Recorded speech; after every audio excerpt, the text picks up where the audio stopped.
Baik, bismillahirrahmanirrahim. Assalamualaikum warahmatullahi wabarakatuh. Kepada Allah kita bersyukur dan kepada Nabi Muhammad SAW kita berselawat. Allahumma sholli ala sayyidina Muhammad.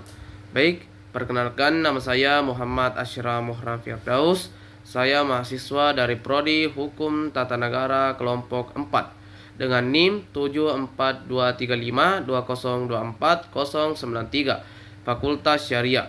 Saya diberikan tugas pengganti UAS oleh Bapak Arianto Ardiansyah, SIP MSc, selaku dosen pengampu mata kuliah Sosiologi dan Antropologi Hukum. Pada video ini saya akan membuat video reaksi berdasarkan salah satu topik materi, yaitu budaya hukum dan penyimpangan sosial dalam masyarakat. Video ini berasal dari YouTube dengan judul "Kasus Bullying Siswa di Sekolah Viral di Media Sosial, Berita Terkini. Dipukuli ramai-ramai, aksi bullying kembali terjadi. Kini korbannya siswi SMP di Negeri Karangjaya, Kabupaten Muri Rawas Utara, Provinsi Sumatera Selatan. Ada seorang siswi SMP di Kabupaten Muratara, Sumatera Selatan mendadak heboh lantaran mengalami korban bullying oleh rekan sekolahnya. Video viral memperlihatkan seorang siswi SMP di Kabupaten Muratara, Sumatera Selatan menjadi korban bullying. Sementara teman lainnya menertawakan dan mengabadikan peristiwa tersebut dengan menggunakan ponsel. Beberapa kali korban meminta pelaku untuk menghentikan perbuatannya. Namun, pelaku tetap berupaya menganiaya korban dengan cara memukul bagian wajah dan menjambak rambut korban. Atas peristiwa ini, korban mengalami luka lebam di beberapa bagian wajahnya dan sempat mengalami sakit di bagian dadanya. Akibat peristiwa ini, orang tua korban pun melaporkan kejadian ini ke polisi dan kasus ini sedang dalam penanganan pihak Polres Muratara.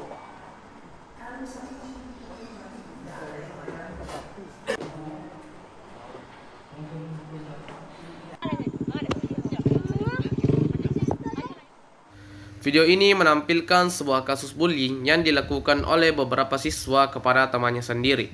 Peristiwa tersebut direkam oleh temannya sekelas dan akhirnya viral di media sosial. Dalam video terlihat aksi kekerasan verbal dan fisik yang mengarah pada tekanan psikologis bagi korban. Setelah viral, kasus ini ditangani oleh pihak sekolah dan kepolisian.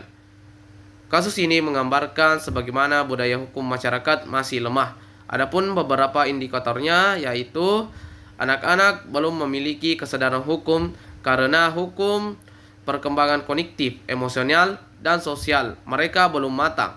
Mereka juga masih sulit memahami aturan secara abstrak, membedakan benar atau salah berdasarkan norma hukum, serta memperkirakan konsekuensi jangka panjang dari tindakan tersebut. Pada tahap ini, perilaku mereka lebih dipengaruhi oleh arahan orang dewasa, hadiah hukuman, dan lingkungan sekitar, bukan oleh pemahaman prinsip hukum itu sendiri. Selanjutnya, masyarakat menormalisasikan kekerasan sebagai canda-candaan, ketika tindakan yang sebenarnya menyakitkan seperti memukul, mengejek, atau merendahkan dianggap hal biasa dan lucu.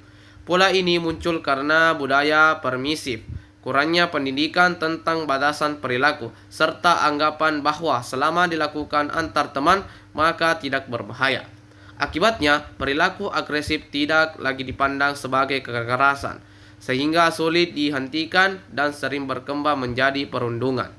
Selanjutnya yaitu kurangnya pendidikan karakter nilai gotong royong, karena terjadi ketika anak dan remaja tidak dibiasakan dengan sikap empati, kerjasama, dan tanggung jawab sosial, baik di rumah maupun di sekolah.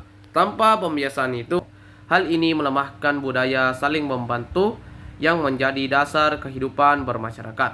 Selanjutnya yaitu proses hukum yang baru berjalan setelah viral, bahwa penegakan hukum sering dipicu oleh tekanan publik, bukan oleh inisiatif dan kesadaran aparat untuk bertindak pelanggaran sejak awal. Kondisi ini menggambarkan lemahnya respon awal, kurang pengawasan, serta budaya menunda tindakan sampai kasus ini mendapat sorotan luas. Akibat keadilan menjadi reaktif bukan preventif. Baik, selanjutnya sebelum melanjutkan materi, saya akan terlebih dahulu menjelaskan secara singkat apa itu budaya hukum. Budaya hukum adalah fondasi penting yang memengaruhi apakah masyarakat patuh pada hukum atau tidak. Kasus ini relevan karena menggambarkan konsep yang pertama itu penyimpangan sosial, yang kedua kontrol sosial, yang ketiga budaya hukum, yang keempat interaksi sosial dalam konteks hukum, kelima konflik dan penyelesaiannya, dan yang terakhir yaitu peran lembaga formal dan informal. Kasus bullying adalah contoh yang paling nyata bagaimana hubungan antara norma, hukum, dan budaya sosial bertemu dalam kehidupan sehari-hari.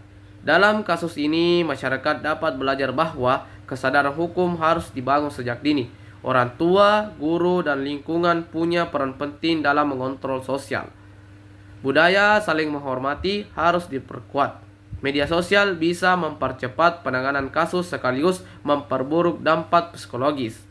Remaja perlu pendidikan etika dan pendidikan karakter. Mungkin cukup sekian yang saya sampaikan mengenai video kasus bullying ini. Bahwa bullying bukan masalah kecil. Ini adalah cerminan kualitas budaya hukum kita. Karenanya mari membangun lingkungan yang aman, saling menghargai, menjunjung nilai kemanusiaan. Terima kasih yang sebanyak-banyaknya sudah menonton video ini. Jangan lupa like, komen, dan subscribe bila menurut Anda video ini sangat bermanfaat bagi Anda dalam menerapkan kehidupan sehari-hari. Jadi mungkin cukup sekian yang saya sempat sampaikan. Lebih dan kurangnya mohon dimaafkan karena manusia juga tidak luput dari kesalahan. Wabillahi musta'ad wa ilaihi sabir. Wassalamualaikum warahmatullahi wabarakatuh.